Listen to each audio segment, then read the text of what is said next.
Washington. President Trump took a tour of the devastation left by flash flooding in central Texas on Friday. He says he spoke with one set of parents who lost 2 children among the 121 victims who've died. They lost their child or 2 children, and just hard to believe what I've never seen anything like it. A little narrow river that becomes a monster.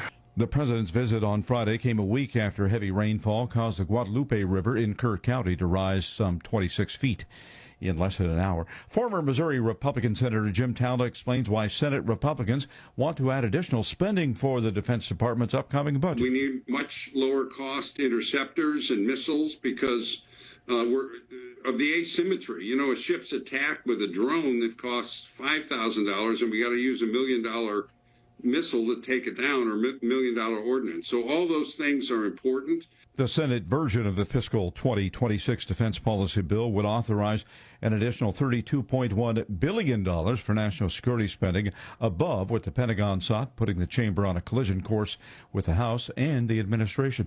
ICE opens a child labor trafficking investigation into 2 California marijuana farms. It follows a raid on 2 marijuana farms in which agents found 10 underage illegal immigrants, a portion of the 200 illegal immigrants arrested. Officials say the teenagers may have been trafficked into forced labor. During the raid, ICE agents faced more than 500 rioters trying to disrupt the operation. One was caught on camera firing a gun at agents. The FBI is now offering a $50,000 reward for information that leads to the arrest of that person. President Trump has directed ICE and DHS agents to arrest rioters who throw objects at their vehicles. Tasha Stevens reporting. More on these stories at townhall.com.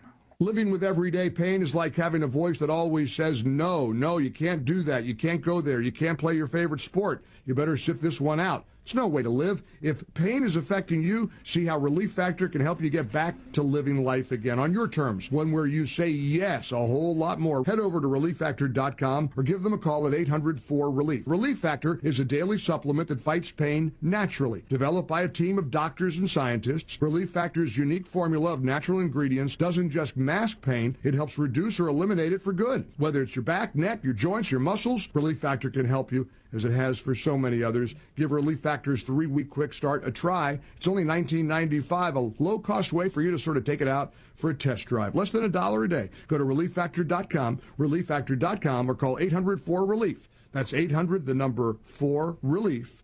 See how you could live with less pain, and you can say yes to more of everything you want with Relief Factor. The State Department is firing more than 1,300 employees in line with a dramatic reorganization plan initiated by the Trump administration earlier this year. The reduction of force is a consequence of the reorg. It's not a consequence of trying to get rid of people.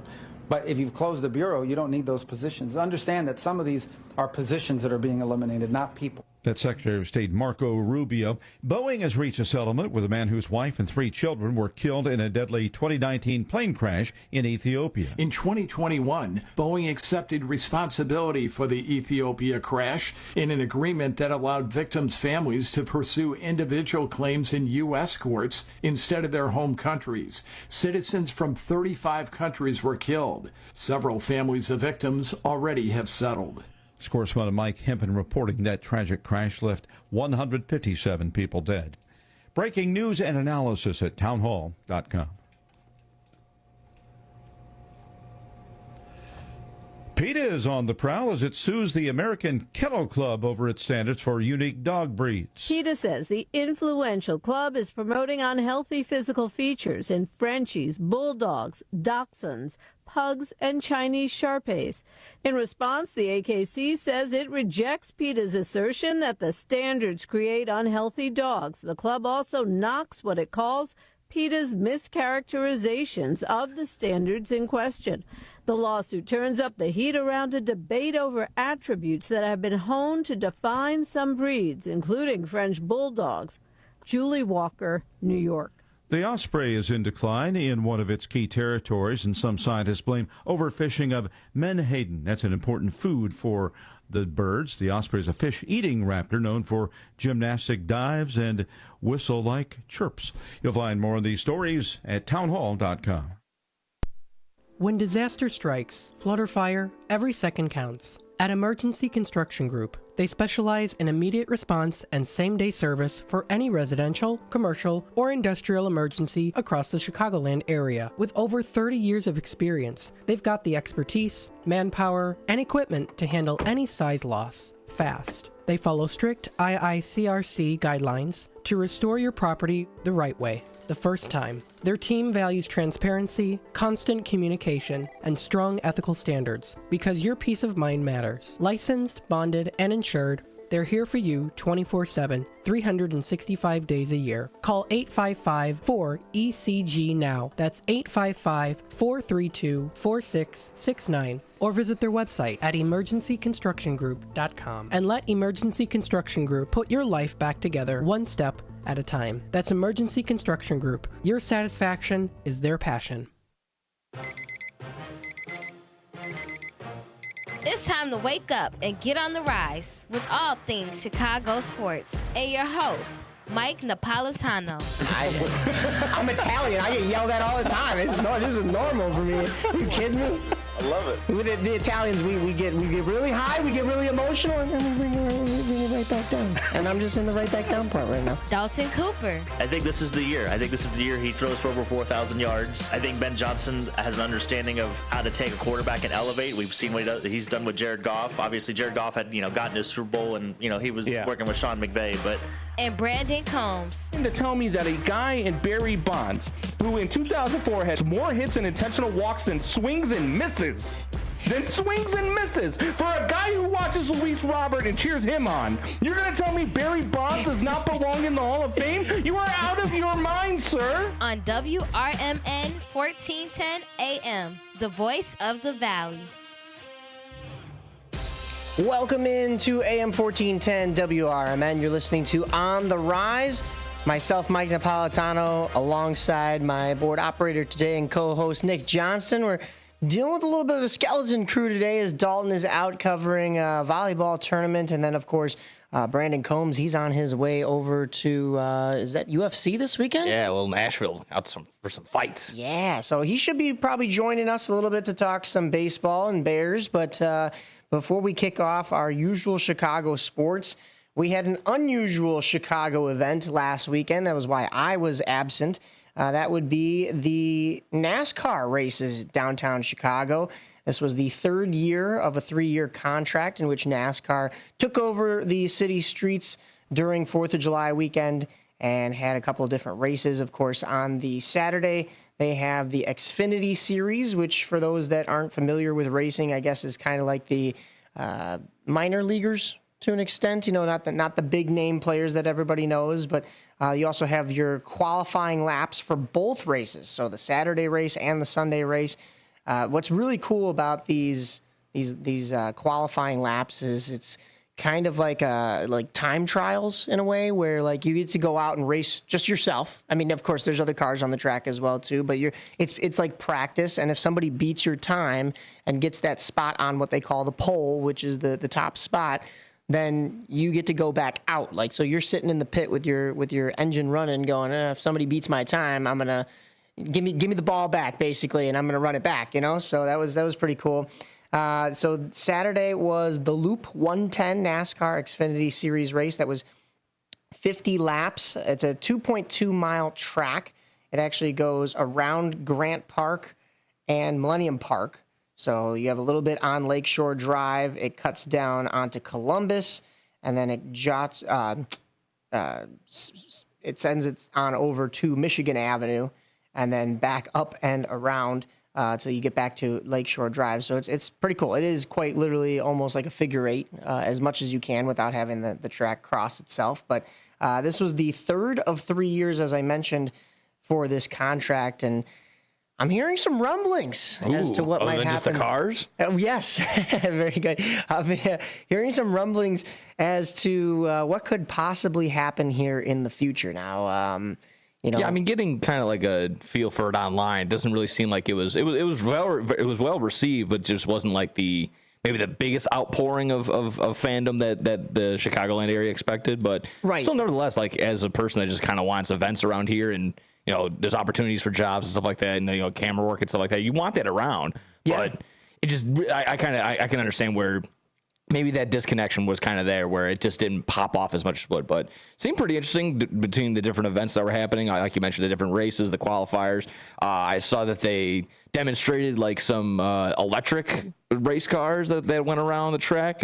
That was last year mostly, because I remember them debuting it last year. But then, Gotcha. they did have a couple. They did another one this year. They were kind of previewing it this year. Yeah, so they weren't pace cars to be exact, but they were kind of just going around and showing off basically. Last year was like the debut of the electric car. And this year, I think they got a little bit more involved into that. Speaking of involved, I mean, we were talking, a lot of stars were out. Of course, you had Derek Rose, who gave the command, driver, start your engines. His command was actually a little bit delayed because Gene Honda was introducing him. And Gene Honda made eye contact with yours truly before it all happened. And he's looking like, what are you doing here? And I'm like, I'm here to cover it. So that was fun. But I was like, Mr. Master of Ceremonies, Gene Honda, I didn't mean to derail you from your job. And let's get Derek Rose introduced, right? So that was exciting. I saw former Chicago Bear Lonzo Ball was in attendance. I'm sure you guys kind of rehashed the trade a little bit last week. A little bit, kind of touched upon it, just like an overall kind of like around the league for the trade and like some more free agency stuff. So yeah, because that broke literally minutes after we jumped off the air last week. It's like, really, Bulls. AK was he doesn't like on the rise. Yeah, he's going against us. So want to give Chicago sports something to talk about too. That was good. Right, yeah. But yeah, no, it was a great time. I got a chance to meet some content creators. Katie Feeney, my buddy Trevor Fonstrom was there as well. Didn't get a chance to run into him, but plenty of excitement. Tom Ricketts was there because the Cubs were in town for their 4th of July series last weekend. We'll get into that when we get into some Cubs news. But it was really the star of the show was Shane Van Gisbergen. This man has won all 3 major NASCAR races on the Chicago street courses. And on top of that, he won both races here in 2025. He won the Saturday and the Sunday races. As press, we got to go down on the victory lane, which is, of course, after he does his victory lap and does a couple burnouts and stuff, which was a lot of fun to see up close and personal. But the Australian that they ship in for these races, he left no room for anybody else to get a win in the Chicago street races. So, winning by a mile on Saturday. And then, of course, there was a little bit of controversy on Sunday as he was in first place, barely hanging on, as a caution was thrown on the last lap. And then, of course, nobody can pass during a caution. So that was how the race would finish. A little bit anticlimactic, but nonetheless, it was still an exciting day. You had Zach Brown Band the night before for the headliner for the Saturday concert series. I will say I was a little bit disappointed because last year they had the Black Keys and the Chainsmokers. Oh, much better. And I was like, and Zach Brown Band didn't do awful. I'll say it's not my cup of tea, but it was just the one headliner. I was like, why are we not? There's got to be more. Also, you have the beautiful concert venue in Grant Park that they use for Lollapalooza and everything. This year, or last year it was there. This year they moved it to the finish line, basically. So instead of more stands being on the one side of the finish line, it was a stage. Okay. Interesting choice. I'll see you there, NASCAR. Yeah. But as I was saying, I have some hints as to where we will see NASCAR in the future and possibly some other racing events.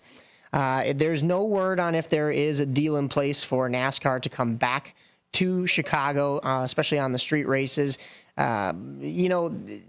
Listen, I think the biggest pushback, and you were talking about it, that you're not going to get as many people because of the fact that it comes off as a nuisance to some because you're shutting down so many city streets in order to do this, especially on a holiday weekend. So I think the biggest argument has been the fact that it is on 4th of July weekend. Yeah. Many people want to go downtown, maybe experience the beaches, it's nice weather, all that kind of stuff. So there might be some talks as to moving the NASCAR street race to a different weekend if it does come back in the future.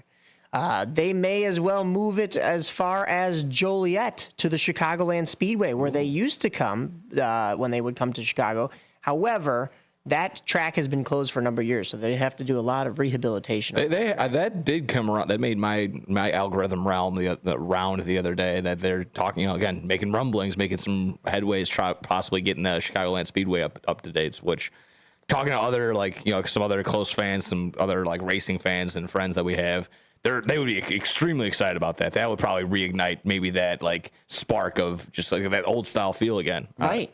Yeah, I think there's a lot of racing fans here in Chicago. Like you said, they're coming to Chicago. Maybe the demographic isn't quite here for NASCAR fans, but they're bringing this event and they're getting Chicagoans a chance to see it and decide if they like it.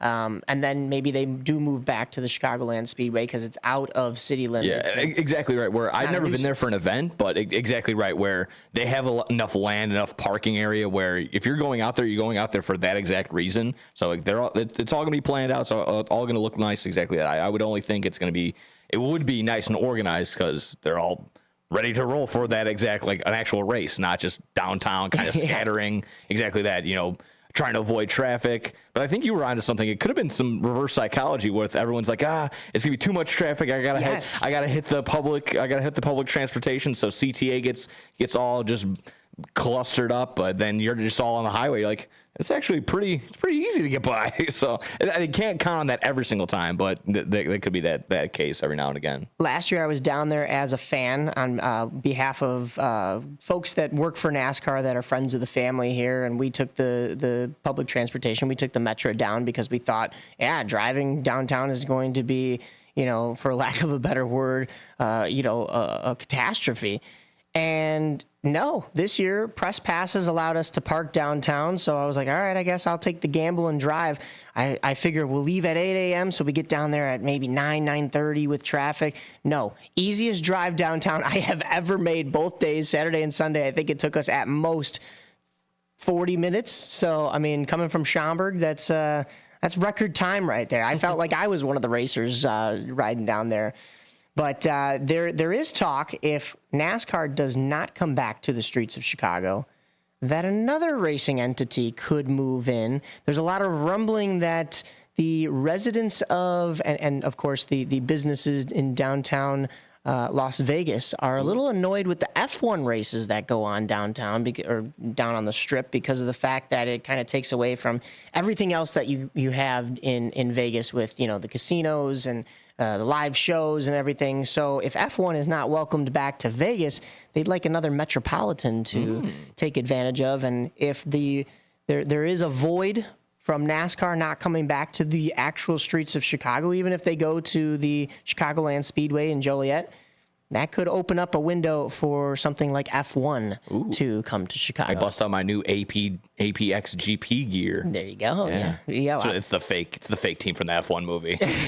Okay, I haven't seen it yet. They are dropping merch for them, which is actually pretty really? funny. That's wild. It's a good movie. It was a good movie. It's fun. Okay, good, because I kind of wanted to go see that. So, but yeah, we could be switching out Shane Van Gisbergen, the Australian, for Max Verstappen. Ooh, Max Verstappen.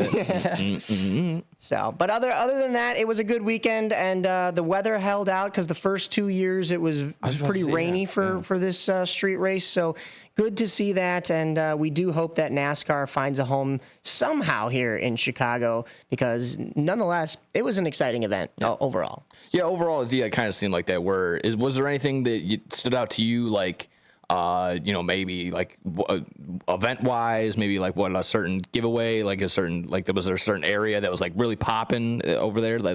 Again, maybe you're not necessarily a diehard NASCAR fan, but if you're just going out there for the atmosphere, was there something that was a must see type deal? I know they had some BMX biking and some motocross that was set up.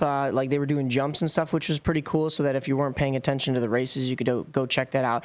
The merch is really cool because a lot of it is like what I've got on here. It's NASCAR, but it has the Chicago coloring scheme to it, and you can only get it that weekend for the most part, unless you go back later and buy it online. And then it's you didn't really get the experience along with it. But it's hard for me to say because of the fact that we were press, so we got a lot of extra amenities and stuff stuff. So like a little tub of Garrett's popcorn, got fed breakfast, lunch, and dinner every single day. I mean, they rolled out the red carpet for their media, and just getting to go pretty much everywhere, say hi to Gene Honda, and talk with everybody in the pit. We got to be in the pit during the races, which was really cool.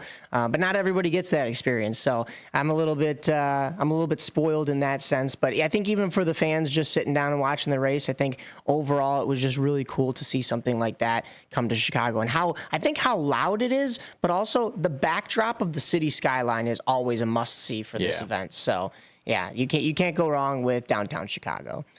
But you can go and see a bunch of teams in downtown Chicago that are playing baseball right now. However, there may be a team that is also moving out of Chicago. That would be the Chicago Bears. There's a little bit of talk of Arlington Heights coming up, and we have a huge signing in Bears land. So we have Bears football for you right here on AM 1410 WRMN's On the Rise. Now available on Amazon.com and BarnesandNoble.com is the book called DUI Jury Trial, which is the true story of a truck driver in Illinois who was charged with driving under the influence of alcohol. Not only was he facing a revocation of his driver's license, but also a lifetime disqualification of his CDL, which would prevent him from ever driving a semi-truck again. This book includes backstories of the truck driver, the lawyers that defended the case, and the DUI expert witness who analyzed the case and then testified at trial as to the proper protocol procedures of the field sobriety tests as well as the breathalyzer test. This nonfiction novel also includes the actual court transcript from the jury trial, a courtroom showdown in which the final verdict would determine the fate of the defendant's livelihood. The book DUI Jury Trial is now available on Amazon.com and BarnesandNoble.com. For nearly 50 years, the DuPage Senior Citizens Council and Kane Senior Council have been dedicated to serving seniors in DuPage and Kane counties. Established in 1975, the DuPage Senior Citizens Council is a volunteer-driven 501c3 non-for-profit organization committed to helping older adults live with dignity. From providing nutritious meals to offering support services, the Kane Senior Council is there every step of the way. With programs designed to enhance independence and quality of life, they're proud to make a difference in the lives of their senior neighbors. To learn more or to volunteer, visit them at 418B Airport Road in Elgin, or head to their website at caneseniorcouncil.org. Give them a call at 630-338-0999. That's 630-338-0999. That's the Kane Senior Council, caring for seniors because they deserve to live with dignity and respect. Visit caneseniorcouncil.org or call 630-338-0999.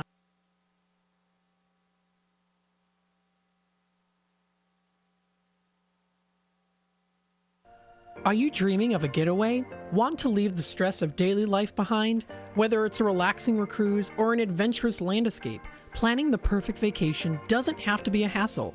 At Cruises International, they specialize in vacation destinations, land and sea, making your dreams come true. Located at 1721 Moon Lake Boulevard in Hoffman Estates, Cruises International isn't just about booking travel. They're your personal concierge, trusted travel advisor, and advocate. Your preferences are unique, and they'll take the time to understand exactly what you're looking for.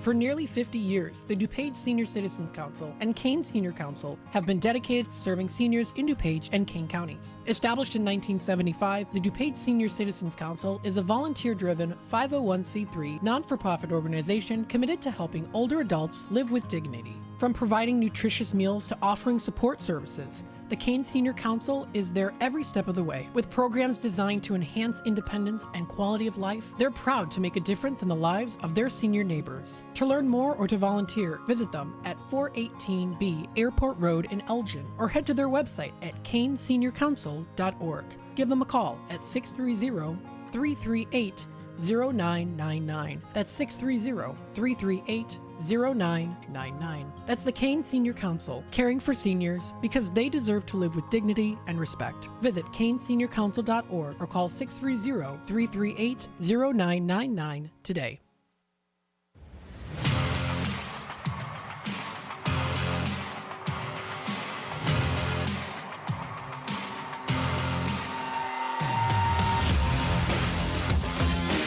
Welcome back to On the Rise here on AM 1410 WRMN. Myself, Mike Napolitano, and Nick Johnson here in the studio. We should be joined by Mr. Brandon Combs shortly, as we have some very important football news to talk about here. And as you know, or as you should know by now, WRMN is one of your homes for the 2025-26 Chicago Bears. You can listen to all the games here once they start up coming this fall. Bears Radio is live here on AM 1410 WRMN. We also will be doing some events, so stay tuned for that. We'll bring you more information as those are confirmed when we get the season rolling. But before the season even starts rolling, we've got some news coming out of Bears land. It's a 5-year extension for the general manager, Ryan Poles. Nick, your initial thoughts? I think you were saying that you're pleased with this. I said love it right away. Love it. I don't see anywhere. I don't know the next name that's going to be the next popular name that pops up, but there's no one that for me that's like, oh, you know what? Get out Ryan Poles, get this next person up right type deal. So far, so good. Everything I've seen. Like I said, a couple of miscues. Yeah. Is everyone going to be perfect? No. Chase Claypool? No. That's going to be it's a misfire. But still, the absolute fleecing of the Carolina Panthers is still fine with me. Yeah. A couple other big moves that were made. Just being able to, like I said, there were minor moves. There's the extensions like of Jalen Johnson last year, of Montez Sweat. Like, if you let those guys go into free agency, like, you're most likely going to lose them. So it's just little stuff like that where, yes, again, is he perfect? No. But is he the best case for the Bears right now? I definitely believe so. I like that take because I think there's a lot of people out there going, oh, no, like, you know, last year was a prove-it year when really it kind of wasn't. I think going into this year is going to be more of a prove-it year because the pieces are finally there. He's been there for a while, which is why I think people jump to say, oh, this such year is a prove-it year. But I like that take where, like, you're basically saying to the haters, all right, well, then what's your other solution? You know, I mean, do you see a guy better on the table right now than Ryan Poles? Yes, he's had some misses, whether that's been Chase Claypool or maybe a couple of the draft picks in deeper rounds and stuff like that. I think they've, for the most part, hit it out of the park when it comes to the first couple rounds. I know some people were a little bit concerned as to why the Bears were drafting a tight end at 10 this year. But, I mean, when you look at the comparisons of Colston Loveland to Sam Laporta, I don't think there's going to be much question once we see if that really is the comparison, why they went with him. And this draft, I mean, we've talked about it before. It was not a very deep draft. I mean, look at how many quarterbacks went in the top 15 picks. Oh, yeah. There wasn't a whole lot to choose from, and that's typically the case. How many wide receivers went in those first couple? It was a very weird draft this year. So I think Colston Loveland was one of the best picks the Bears could have made, with what was still left on the board. And I think Ryan Poles has done a good job. I give him, I guess if I were to grade him, I'd give him a B-. Because like you said, there's been a couple of misses. Yeah. But who else is getting even in the B range for this Bears team? Exactly. And for going on for this year, I mean, I guess the ongoing narrative or what everyone's going to be focusing on is like the comparison all year of Colston Loveland to Tyler Warren, because those are the big two tight ends from this year. Everyone, again, biggest tweet or biggest reaction was exactly like, oh, we're going to go with Loveland, the guy that's been hurt all year, compared to Warren, who was, you know, in the national championship or just made the big run all throughout the college playoff. It's a lot of different things where it's like if you were paying attention all year, you probably like a lot of what Colston Loveland had in his game. Again, but if you were just a casual, like, oh, Tyler Warren, I can recognize that name. Maybe I just want to draft that name because I know that name. You know, there's, like I said, you got to get down to the X's and O's. I can only hope that Ryan Poles actually did so. So seems like I said, different change of the guard. Love this. You know, we'll see what happens with Ben Johnson, obviously. But so this is going to be fine. I was more than okay with the extension of Ryan Poles until what, 2029 now? Yeah. Yeah. So 5 years. I think some people were a little shocked at the tenure. Maybe, you know, you give them like quote unquote bridge deal kind of thing and see, you know, if what all the moves that they've made during this offseason and leading up to this point pay off. Maybe you granted him another 3 years. Yeah, you had to sign him here, right? Because the contract's expiring. So you re-up for another 5. Maybe you could have done 3 and see how things go, because if things there's still a possibility. This is still the Bears. There's still a possibility for things to crash and burn. But I think better safe than sorry, especially when you look at last year and the coaching debacle, and that I don't put I mean, there's still some onus on Ryan Poles, but I don't put all of it on Ryan Poles. So this year will finally be the year where we finally see, okay, all of the moves that he has made, he gets his guy in here.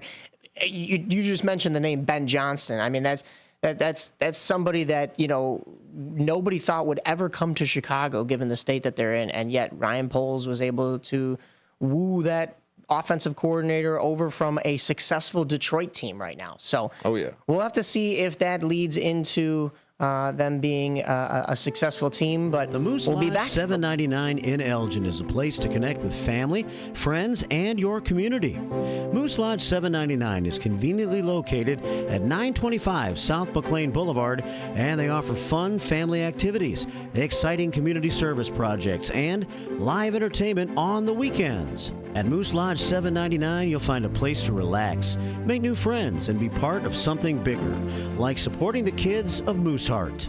Doors at Moose Lodge 799 open at 2 p.m. Tuesday through Friday, and at 11 a.m. on Saturday and Sunday.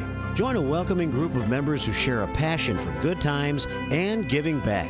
Call 847-741-0799. That's 847-741-0799 for more information, or stop by and see what they are all about. Moose Lodge 799 in Elgin, where family, friends, and community are always invited to join. At Britain's Touchless Car Wash, they know life gets busy. That's why they're here 24/7 to keep your car looking spotless, fast, and easy. Their advanced brush-free wash technology delivers a sparkling clean without a single scratch, because they treat your car like it's their own. Here's the best part. Right now, you can get a free car wash just for joining their text club. It's simple. Just text BRITT to 30400, and your first wash is on them. Britain's Touchless Car Wash has two convenient locations, 1923 Larkin Avenue in Elgin and 555 Willow in West Dundee. They're proud to keep your car clean while giving back to our community. Text BRITT to 30400. That's BRITT to 30400. Now for your free car wash, and see why Britain's Touchless Car Wash is the fast, gentle, and reliable choice. When I never graduated from high school, I realized I wanted to go back to school because I didn't want to work these back-breaking jobs the rest of my life. With the help of my father and having my son, that was all the motivation that I needed to come back to school. I felt accomplished, made me feel that I could take on whatever challenges life throws at you. Find free adult education classes near you at finishyourdiploma.org. Start your weekend right with Dino's Night Out, Fridays from 2 to 4 p.m. on WRMN 1410 AM. Dino covers what's hot across the Fox Valley, from live shows to food fests and everything in between. Proudly sponsored by the legendary Arcada Theater at 105 East Main Street in St. Charles. Your home for unforgettable concerts, comedy, and more. Tune in on WRMN 1410 AM or stream at WRMN1410.com. Dino's Night Out, your guide to the weekend vibe. This is Larry Jones, and I'd like to talk to you about my bank, American Eagle Bank in South Elgin. Has your bank changed names in the last 10 years? Is your bank another faceless branch with headquarters in another city? Are you tired of earning next to nothing on your savings account or certificates of deposit, or does your personal banker treat you like a stranger? If you answered yes to any of those questions, then you're ready for a new banking experience, and American Eagle is the place for you. American Eagle is a locally owned independent bank that's rooted in the community, and American Eagle customers are greeted by name and treated with the respect that they deserve. American Eagle has an innovative program, Eagle Savings, that teaches your children to save while earning prizes and rewards. American Eagle offers great rates on certificates of deposit. My bank is located in South Elgin on Randall Road between the Target and Caputo's and is open Monday through Saturday. Give them a call at 847-742-7400, and a real person will answer the phone. American Eagle Bank, a place where you matter.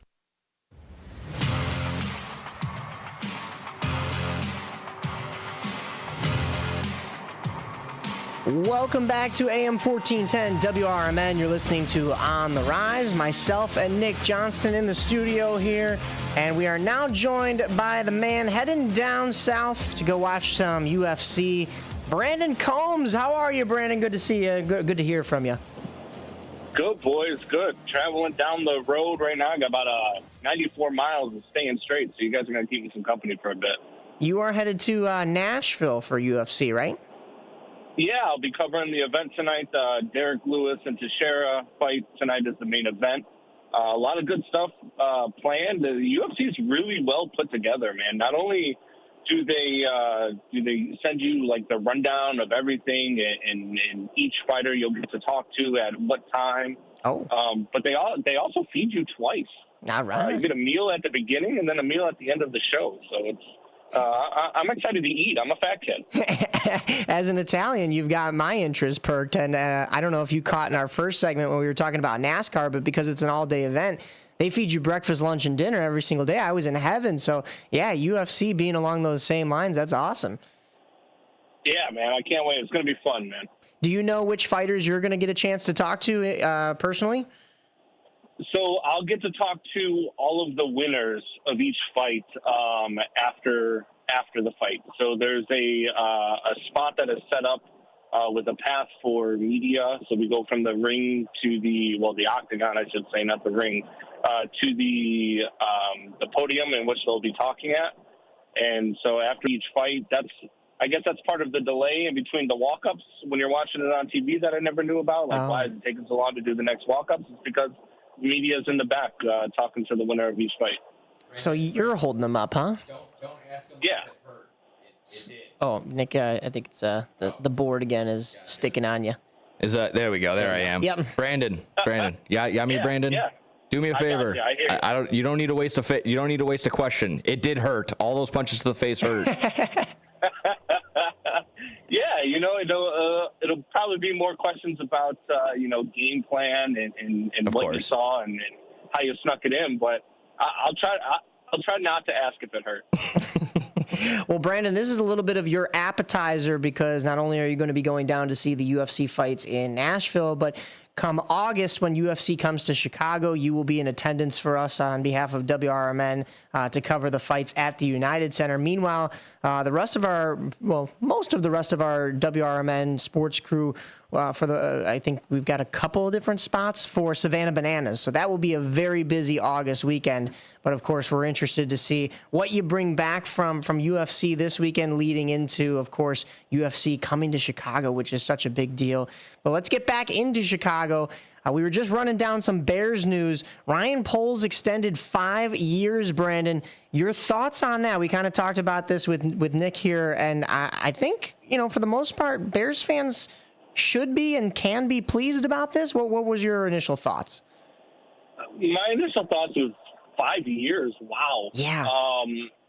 It's not so much that, because you have to align him to Ben Johnson, right? Like you have to align that relationship. They're married to one another, and we knew that when they allowed Ryan Poles to hire another coach. Right. And my thing is when you look at Ryan Poles, right? And I said this heading into last year, was that I believe him and Matt Eberflus both should have been out the door. I was on that train where the debacle that was the first Matt Eberflus reign was pretty bad. And then to give him another year, I felt like you married yourself to Matt Eberflus. And then with the debacle that was Matt Eberflus and I'm going to forget the name of the offensive coordinator that they hired because nobody wants to remember the name of the offensive coordinator. Shane Waldron. In week 9. Yeah, you hire Shane Waldron and you bring him in, and it's a debacle again, and then you allow him to hire another head coach. So if you're going to do all of that, then sure, extend him. But my concern is that the 5-year plan, if this does not work, if this is a complete miss with Ben Johnson, and I don't think that it is. I mean, everybody in the world wanted Ben Johnson to coach their football team. Every team that needed a head coach wanted Ben Johnson. But if it's a miss, if he doesn't mesh with Caleb Williams, if Caleb Williams turns out to be a bust, if all of this stuff happens, then he can't be allowed to hire another head coach. And if you're telling me that you're giving that 5 years, then I have more questions for you because I just don't understand it. So, yes, extend him, yes, align him to Ben Johnson, which I believe Ben Johnson's contract was a 5-year contract as well. So maybe, that's probably the time. But this can't be a spot where if this doesn't work out, you're giving him another head coach, because even beyond the head coaching and the hiring of front office people and everything that you're doing that you've missed on, you're also missing in the rounds in the NFL draft that count, right? Like, everybody knows the first 2 rounds are probably the easier ones to get in, because that's where the talent is. And a draft really starts in the 3rd round. And, when you're talking about guys like Bayless Jones, Dominique Robinson, Zach Pickens, you're talking about Kieran Amagaji as the latest one, 3rd round picks like that, you're not getting what you need from a general manager, and that's where he's supposed to make his money, and he's not doing that. So we're going to see this year. This year is going to be a big tell, because you got the head coach that everybody wanted. You brought in a really good, really veteran coaching staff to put around him. I'm excited for what the Bears are doing, but it has to. We all know as Bears fans, get excited all you want. We can win every offseason we can. Show me on the field. And if you show me on the field, then all is forgiven. Yeah. That's what Bears fans have to remember. Show me on the field. I was talking to a friend of the show, Grant Leader, and he was explaining that exact same phenomenon as the depth draft picks, and we kind of hinted at it when just Nick and I were talking here. But I think the early draft picks have been great from Ryan Poles. Yes, I was the same as you, Brandon. My initial reaction was 5 years is a tenure here, especially like you said with the whole debacle last year. And we were talking about how I don't put all of it on Ryan Poles, but he's still kind of to blame. Now he's got his guy in there, and it is Ben Johnson. So that is not only a home run, that's out of the park, right? So you have to put it on Ryan Poles, though, right? Like, if you hire me to do a job, you're my boss, and you hire me to do a job, and I completely screw it up, isn't it your fault for hiring me? Yeah. Well, and then, we hear at the end of the year who comes out in the postseason press conferences and says, we want to thank Matt Eberflus, which was 6 or 7 weeks ago, and that was the McCaskey family itself. So, we definitely knew who in the room wanted to keep Matt Eberflus, and I wonder if there wasn't enough control for Ryan Poles, but like you said, it still comes down, and it's still a mark against Ryan Poles, and I still, I hold him to that as well. So for him to rebound, that was a strikeout. Let's be honest, that was a strikeout looking. That was a backwards K to give a baseball reference. But he comes back up to the plate and hits it out of the park. I think here with Ben Johnson, and it may not reap the rewards right away because, like you said, it's a prove it and it's a show me what you can do on the field type of year. But I'm wondering if there's still some adjustments that are going to need to be made here, especially with some new faces, and that's both as players on the field and also coaching staff. So is there a new playbook? Is Ben Johnson's system going to be adapted to right off the bat, or is this going to be kind of a feeling out type of year? Regardless of what it is, I think Bears fans are expecting a lot more wins than last year, and 5 is setting the bar pretty low. So I think it's safe to say my prediction is 9-8. I'm going a little bit conservative, but let's hope it's even higher than that, especially in a very tough NFC North. Well, they have to win at least 8, right? Like that's where Bears fans have to temper expectations. I hear all sorts of craziness. I hear people saying 10, 11, 12 wins for this football team, and if they do it, great. But it's just you have to temper expectations. They were a 5-win football team last year. You went into last year thinking they were going to be a 10 to 11 win team because they had a soft schedule. This year, you're expecting them to win 11, 12 games now because they got Ben Johnson, but they got a brutal schedule. Yeah. And, so temper expectation. I think 8 to 9 wins is about where you should expect this football team to be, and anything more than that would be a cherry on top of the sundae.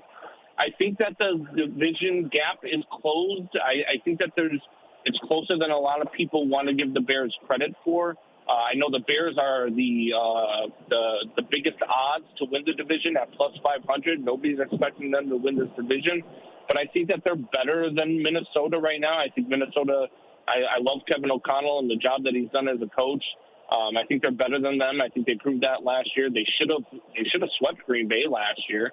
If it wasn't for a blocked field goal and some inept coaching, and they should have beat the Lions twice last year if it wasn't for inept coaching. So, yeah, I temper expectations. I think the division gap is closed. If you see a team that goes 4-2 within the division and finds a way to win 4 or 5 games outside of the division with this conference or with this schedule out of conference, then you're happy with it. Yeah, I'm on the side too where, again, if plus 500, if that's the longest odds to win that division, that tells me that Vegas is kind of, they're kind of not really certain who might win that division too, where, it's kind of, Detroit is weak. They might still be the front runners, but one of those things where what did Thanos say? He's like, make sure you go for the neck, make sure you go for the head. Yeah. So that's what the Bears need to do. So he's weak. Tightest odds, top to bottom. Like it's the only division where the winner of the division, I should say the favorite to win the division is plus 100, and the last place team is plus 500. Everybody else, you start out in the minus numbers, and you get to like plus 700 and all that stuff.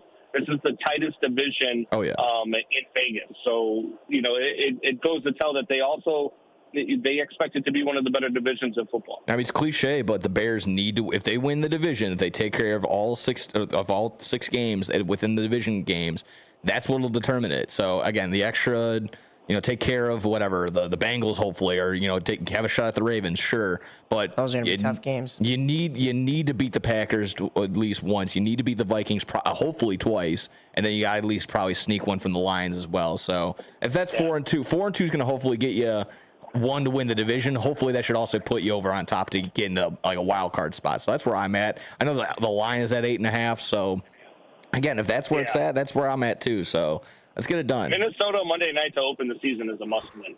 I did that last week. Yeah, you said that. It's a must-win. It's a must-win. Dalton commented it was the same thing. It was can't lose. A can't lose. That's better. Is it a must-win or a can't lose? Is his favorite line. Yeah, I mean, I think the Bears are much closer to, like you said, beating some of these division teams last year. When you especially look at the way the Green Bay game went here in Chicago, you beat Green Bay in Green Bay, so that gives you a little bit of a boost. I think you're a better team on paper. When it comes to the Lions, I think the Lions are still the Lions, so I wouldn't count them out even without Ben Johnson. But did they get a little worse by the Bears taking their offensive coordinator away from them? Possibly. We'll have to see how that actually plays out. Of course, this is all still hypothetical and on paper, right? But that's what we're here to do is bring that to you. However, when it comes to you mentioned the other team, the Vikings, there's some growing pains there. The J.J. McCarthy's rookie year is actually going to be this year because of the fact that he was injured all last season. Now he was probably around the team getting a chance to see and learn the playbook and understand some things, but is that going to translate right away? Or like you said, is there going to be some issues there? So I think there's room for this Bears team to capitalize, but it's going to have to be, can we put pen to paper and actually do it out on the field here in Chicago? And we will see if that ends up being the case. Now, one team that is putting pen to paper and doing exactly what they said they would do even last year has been the Chicago Cubs, Brandon. They are on a tear, sitting at 55-39, first, of course, in that NL Central, and just tearing their divisional opponents up. They take 2 out of 3 from St. Louis last weekend over the 4th of July weekend after they split with them a couple weeks back in St. Louis. A little bit of a rocky series in Minnesota as they dropped 2 of 3 to a just below 500 Minnesota Twins team, and then an 11-0 loss last night to Carlos Rodon and the New York Yankees. So it's been up and down for this Cubs team, but 3 All-Stars in Matthew Boyd. You've got, of course, Pete Crow Armstrong. And then who am I forgetting there? The other ace? Matthew Boyd. Kyle Tucker. Kyle Tucker, not the ace. Kyle Tucker, the man who we're still waiting to see what the Cubs are going to be doing with him. He's having a tryout right now in Yankee Stadium. We'll see how. We'll see how that goes. Yeah. So I mean, this Cubs team is still. They just went on a 4-game win streak not too long ago, leading into that St. Louis series with a sweep of Cleveland. But they're above water right now when you look with the microscope. But of course, like I said, they're well above 500 and leading that NL Central. So we only have a game on the Brewers. Do you think this keeps up throughout all of July and into August, Brandon? And of course, down the stretch. Yeah, I expect this team to make some moves, and I expect them to. I don't only expect. I mean, it's funny when we say look at it with a microscope, that they're holding above water when this is the only team in baseball that still hasn't been swept this year. Their longest losing streak is 3, and that's only happened twice this season. Like this team is good. Cubs fans panic. There's going to be lulls, right? There's going to be games you should win that you don't. There's going to be games that you should lose that you end up finding a way to win. And then there's going to be times where you just don't have it every day. And so I think the Cubs they're finding that. It's funny because I was talking last night and I said, if you look back at 2016, the Cubs had 57 wins at the All-Star break and right heading into the All-Star break. And I remember because I went to Citi Field to watch them play the Mets, they got swept in New York right before the weekend before the All-Star break. Ooh. Well, and then they went on to win the World Series. So, it's one of those things Cubs fans have to calm down. This team's going to make moves. Jed Hoyer has said it. He's got all the resources that he needs to make the moves. He's been given the go-ahead by the Ricketts family to go ahead and do whatever he needs to do to make the moves. Now we just have to trust them to make the right moves, which I won't lie. I'm, probably one of the biggest detractors of Jed when it comes to making moves because I don't think he always makes the right moves. People want to point to Ricketts and talk about Ricketts being cheap and he doesn't spend money and, blah, blah, blah. But they do spend money.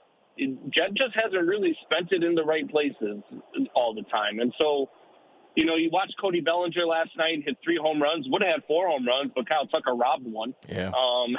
So you look at stuff like that and you're just like, okay, what are we doing here? Like, what are the moves that we have to make? Do we go out and get Eugenio Suarez? Do you go out and try to make, a splash move and go get Joe Ryan and Johan Duran, who you just saw for 3 days in Minnesota? Like, what are you going to do, Jed? The ball is in your court. This team is good. This team is really good, and they've proven it all year. People want to talk about the Cubs are holding above water, and I've heard that a few times from people on radio as I listen. But nobody's saying that about the Dodgers, who just lost 6 straight. Nobody's saying that about the Phillies and the Padres and the Yankees, who have been not very good. The Cubs have a better record than the Yankees. So you look at that stuff, and it's just because it's close to home. This team is good, man. They're really good. The Brewers just always find a way to stick around. I think that they eventually fade. I don't think they have the pitching. What are you talking about? They just got Andrew Vaughn, the 4-game phenom. What are you talking about? Yeah, his first at bat, of course. Yeah. Right. No, I think until next week when he wakes up and remembers he's Andrew Vaughn. Yeah, exactly. I think you were onto something with just maybe these last 2 series were kind of telling of what is the blueprint of this team, where when the bats are hot, the bats are hot, and they're taking care of the Cardinals 11-0, 11-3, 12-4, whatever the last 3 games were. But when they're not hitting home runs, when PCA and Kyle Tucker aren't hitting the cover off the ball, they're losing to the Twins, 8-0, 8-1, whatever it may be. Hey, at least Justin Turner got his 200th career home run. That's pretty cool, but. Yeah, I think that's kind of what it is. The bats are dull, and that kind of goes for obviously every single team. But it was really telling this over this last week for the Cubs. Like if their bats are not hitting, like they're just not really much going for it, at least power wise. And this is what we were talking about a little while ago when we were asking you, Brandon, since you're our resident Cub expert, that do you think that this Cubs team is peaking too early? And here is where we're starting to see a little bit of the drop off, or them starting to kind of. Let their foot off the gas a little bit, and there's always going to be criticism, right, for that. But before it was, they're peaking too early. Now it's, they're slipping a little bit, and it's like they're just pacing themselves, I think, here. So I think you're right in the fact that you say that. I'm just playing more devil's advocate. I think you're right when you say that nobody should be worried about this Cubs team right now. You did get a good look at Johan Duran last week when he got the save, his 14th of the year against this Cubs team in that Minnesota 4-2 victory. victory. But what you're basically saying is you want to get swept and replicate 2016 by this New York team at the 12:05 game today and the 12:35 game tomorrow against the greatest Yankee of all time, Aaron Judge, right? Who was that you were talking about that was saying that? Yeah, you've got Imanaga on the mound. You've got Matthew Boyd on the mound, over the next 2 days. So you've got, I don't say go get swept just because, that's what happened in 2016. I don't want that. No, yeah. Unless it means that you're going to win the World Series if it happens, then go ahead and get swept. But what I'm saying is people have to calm down. This team is good. They're going to show that they're good, but the Yankees are really good too. So if they do finally get swept in a series for the first time this season, we're in the middle of July, and they have not been swept in a series yet this season, and have not lost more than 3 games in a row yet this season, guys. Calm down. If it does happen, it's not the end of the world. You get the All-Star break, you get a week of reprieve, and then you come back and you get back to your schedule. So, it's fun to watch. It's fun to go, that's the ebbs and flows of being a fan, and it's fun to do all that stuff. But sometimes you just got to look at it realistically and look at what this team has been as a whole and trust that they're going to get it the right way and trust that Jed's going to make the moves to get this team right. You never know. You might come back out of the All-Star break. Eugenio Suarez could be your third baseman, and you could have 2 new frontline starting pitchers. You heard the words All-Star game come out of Brandon's mouth. That is because after this Yankees series, the entire MLB will take a pause as the first half concludes. We get to the All-Star game at Truist Park over in Atlanta. The Braves are holding the Home Run Derby and All-Star game festivities this year. Brandon, your thoughts on Seiya Suzuki's snub at this year's All-Star game? Of course, you're going to have 3 Cubs represented in this spectacular, but no Seiya Suzuki this year. Well, the notion that every team needs to be represented is a joke. The fact that the Colorado Rockies have a representative in the All-Star game, it's stupid. And Major League Baseball has to go away from that. It's been stupid for a long time. The notion that if you put one player from every team, you'll get more people to watch. Do you think people are you going to go and watch the All-Star game just to see Shane Smith get announced in the starting lineup? No, actually, I was very upset that he was pulled from the game early just to potentially maybe get an inning in this exhibition game. I was actually pretty upset yesterday. Yesterday afternoon, Exactly. It's dumb. So it's a participation award, Brandon. Make the All-Stars the All-Stars. Seiya Suzuki leading the league in RBIs gets snubbed. You have Trey Turner leading the league in hits, did not make the All-Star team. Yeah, that's crazy. That's the biggest one for me. It's wild. It's wild to me that you don't put in All-Stars. It's an All-Star game, not a, hey, every team needs to be represented award. There's no, and I'm sorry, but there's no White Sox that should be on a roster either. That's fair. Adrian Hauser says otherwise. That's fair. It is a rebuilding team. Mizorowski, who just got added to the National League roster. The Miz. He's pitched 5 games. Yeah. Quickly, I got one for you for the home run derby. We got all the odds in front of me really quick. Do you have a flyer? Do you have a favorite for the home run derby for anyone that's playing at home? Oh, I'm going with the big dumper, maybe. There we go. The big dumper all day. There you go. Well, he's the favorite. When the All-Star game concludes, the Cubs will be back in action at home against the Boston Red Sox next weekend, and we'll cover that as we get closer to that. But Brandon, thank you so much for calling in. Maybe you want to stay on for some White Sox talk, or are you on the road? You're on the road, right? Oh, yeah. You guys have taken 38 miles off of my trip. I'll stay on. All right, perfect. We'll have you when we come back. We'll talk a little bit about the South Side. And we'll get into their all-star selections. But I think, as you were saying, my man, these all-star games, I don't know, maybe they're going to have to do a Four Nations face-off to get some viewership going on in here. But that is great. All right, White Sox coming up right here on AM 1410 WRMN. You're listening to On the Rise. Myself, Mike Napolitano, Nick Johnson, and Brandon Combs. Stay tuned for more sports talk right here on RMNS. Are you dreaming of a getaway? Want to leave the stress of daily life behind? Whether it's a relaxing cruise or an adventurous land escape, planning the perfect vacation doesn't have to be a hassle.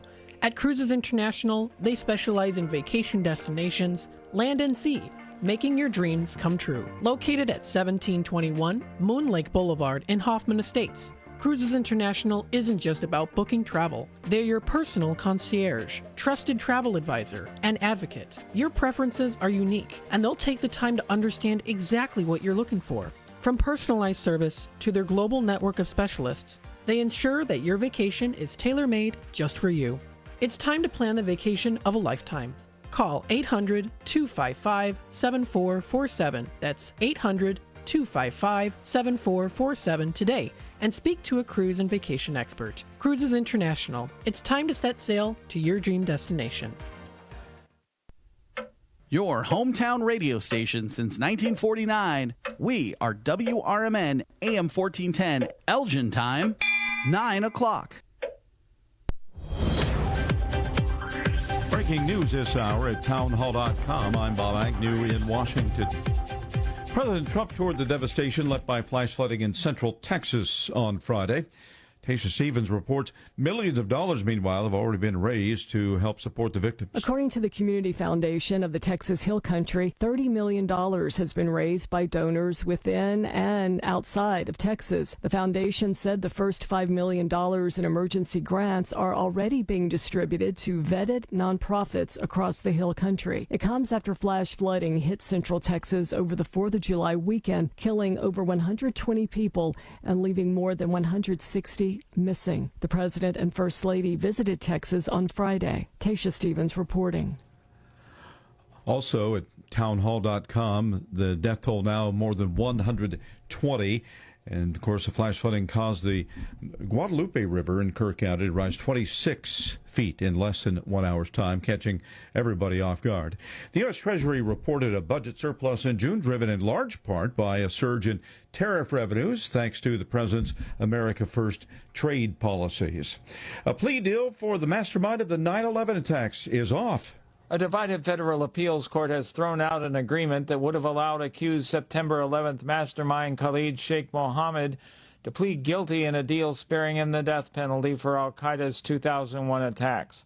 Friday's decision suggests no quick end to the long struggle by the U.S. military and successive administrations to bring to justice the man charged with planning one of the deadliest attacks on the United States. Mohammed is accused of developing the plot to crash hijacked airliners into the World Trade Center and the Pentagon. One hijacked plane crashed in Pennsylvania. Thousands died in the attacks. Keith Peters, Washington. More on these stories at townhall.com. Wesley Financial Group is not a law firm. Hi, I'm Chuck McDowell, the timeshare cancellation guy. In 2011, I founded Wesley Financial Group with one goal in mind, to help honest folks out of their timeshares permanently. Today, I run Wesley with my two sons, a real family business, treating every client and every employee like we'd want our own family treated. That philosophy has helped us grow into the largest, most trusted timeshare cancellation company in the United States. Fortune magazine even recognized us as one of the best places to work. Why? Because we genuinely care. In fact, some of our former clients were so moved by their experience working with us, they joined our team so they could help others to timeshare freedom. If you're stuck in a timeshare, give us a call. Let our family help your family. Call Wesley now for your free timeshare exit kit. 800-226-5454. That's 800-226-5454. 800-226-5454. The UN agency that fights HIV/AIDS fears the impact of U.S. funding cuts on international prevention and treatment. Here's correspondent Karen Chen. Years of American-led investment into AIDS programs has reduced the number of people killed by the disease to the lowest levels in more than 3 decades. USAID has also bought life-saving medicines for some of the world's most vulnerable people and rolled out testing and prevention services across Africa. The UNAIDS report, released Thursday, says if U.S. funding is not replaced, it could lead to more than 4 million AIDS-related deaths and 6 million more HIV infections by 2029. I'm Karen Shemas. The U.S. President's Emergency Plan for AIDS Relief, or PEPFAR, was launched in 2003 by President George W. Bush. It's the biggest ever commitment by any country focused on one single disease. Breaking news and analysis can be found at townhall.com. Lisa Dwyer reports on a town downstream from Kerrville, Texas, that had a warning system in place before those devastating flash floods. As a wall of water was heading downstream, a long, flat tone blared over the tiny river community of Comfort, Texas, in a last-ditch warning for those who had missed cell phone alerts to get out. Everyone in Comfort, Texas survived the flooding. Comfort is no stranger to tragic flooding. In 1978, 33 people were killed, 15 of them in Comfort. So when an opportunity arose last year to expand the community's emergency warning system, residents buckled down to find the funding. I'm Lisa Dwyer. An Atlanta father will spend the rest of his life in prison for starving his young daughter to death and mistreating his 2 young sons. Investigators say Rodney McWay locked the 3 children in separate rooms. More on these stories at townhall.com. If you turned 65 recently like me, it's important you find a Medicare Advantage plan that gives you the coverage you're looking for. But finding one can be difficult. The best thing I did, and I suggest you do the same, is call a licensed insurance agent and let them walk you through your Medicare Advantage plan options. There are so many benefits you have access to, so make the call now and let the representatives explain everything to you. Our licensed insurance agents can offer you a variety of Medicare Advantage plans. Plus, the call is free, the information is free, and there's no obligation to enroll. We're here to make it easy for you to select a Medicare Advantage plan that may work for your needs.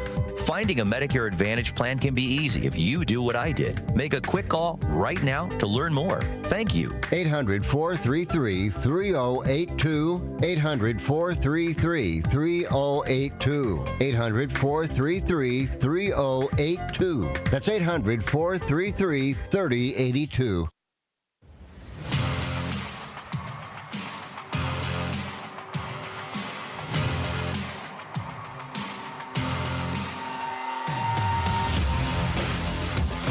Welcome back to AM 1410 WRMN. You're listening to On the Rise with caller Brandon Combs. We've got Nick Johnson on the board. he's caller for this week. Caller now? Yeah. Longtime fan of the show, Brandon Combs.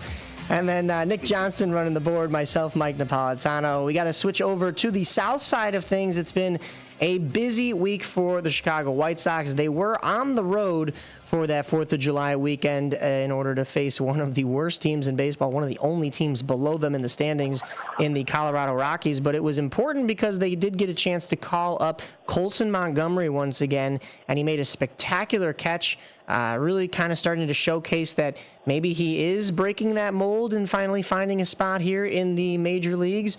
But of course, then the White Sox, they couldn't complete the sweep. That's been the storyline all year. Is we were talking about how the Cubs haven't been swept.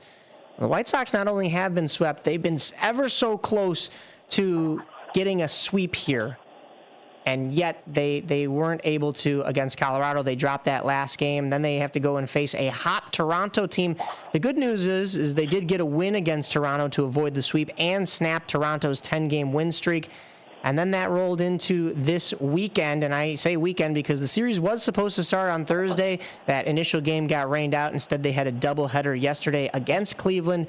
That series will continue today and tomorrow during the White Sox 2005 20-year anniversary weekend, and it is filled with stars. I could attest from last night. It's basically the entire 2005 team in attendance, as well as giveaways and fan experiences. But before we get into that, Nick, what have your thoughts been on Colson Montgomery's return to the major leagues here? That was fun, honestly. For me, I think the biggest takeaway was, answering or asking the question, does he look like a major leaguer? Like, the numbers, it didn't pop off anything too crazy. I think he went 0 for 2 in his first game, but got on base 2 times with a walk and an error, I believe.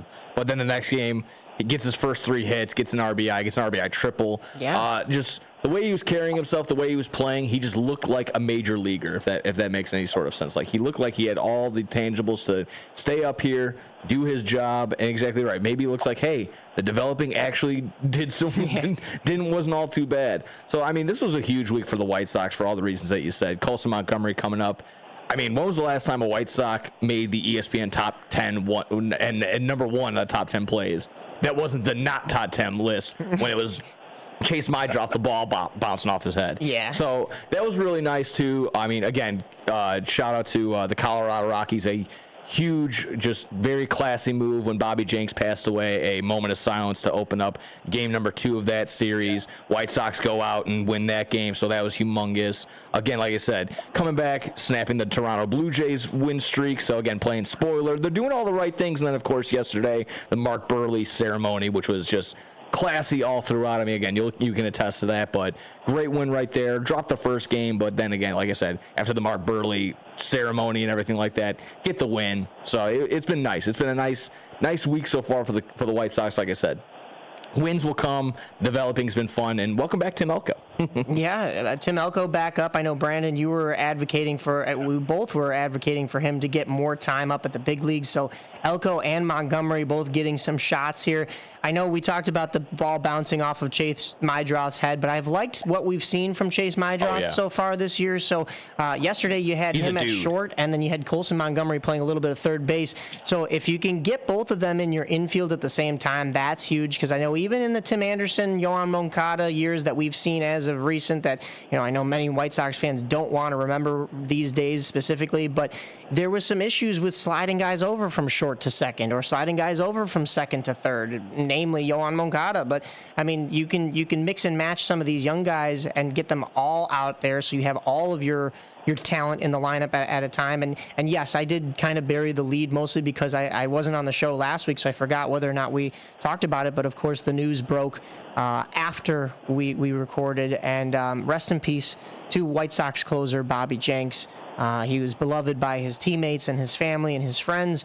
And of course, we got a chance to be a little bit closer. We didn't actually get to meet Bobby. He was already, dealing with some health issues. But through our connections with the Frontier League, and I sent out some messages to the Windy City Thunderbolts and also the Frontier League itself, letting all of our friends and contacts know there that we're with them, and if they need anything from WRMN. Yeah, I'd say the biggest thing is just keep Bobby in your thoughts and his family. And I know the entire 05 team last night did just that during that Mark Burley ceremony. And it's a shame that it happened when it did, because you're getting this 05 Forever documentary coming out on YouTube, and they just talked about Bobby Jenks, and you're just having this 20th year anniversary weekend. And for me, it was, I'm pretty sure I saw Bobby Jenks at NASCAR the year prior, playing a little hooky maybe from coaching the Windy City Thunderbolts. And then I'm at NASCAR this year and I get the alert, and it's just surreal. 44 years old is way too young, especially when he wore number 45 out on the field. So rest in peace, Bobby. Cancer's horrible, and it's awful. No easy way to transition out of that, but I mean, Brandon, I want to go to you for any of your thoughts on that, but also the White Sox performance, especially from the young guns this past week. Yeah, man. I mean, I work over at Odyssey with 670 The Score, which at the end of July they're doing their fundraiser, Cure for Cancer fundraiser, where they do 24 straight hours of sports talk radio. And Bobby was actually supposed to be a guest on that. He was actually the guest for this year. And so, man, cancer is a terrible disease. I've been unfortunate enough to lose a couple of family members due to it. It is tough to go through. It is tough to... Oh, did we lose him? Nope. Definitely my thoughts and prayers with Bobby Jenks and his family, because it's a grueling time, and it's a grueling time for the family too to have to deal with that. As far as the 2025 team goes, man, look, this team is something where you have to not concentrate so much on whether or not they're finishing off sweeps and concentrate more on development, because that's what you want to see.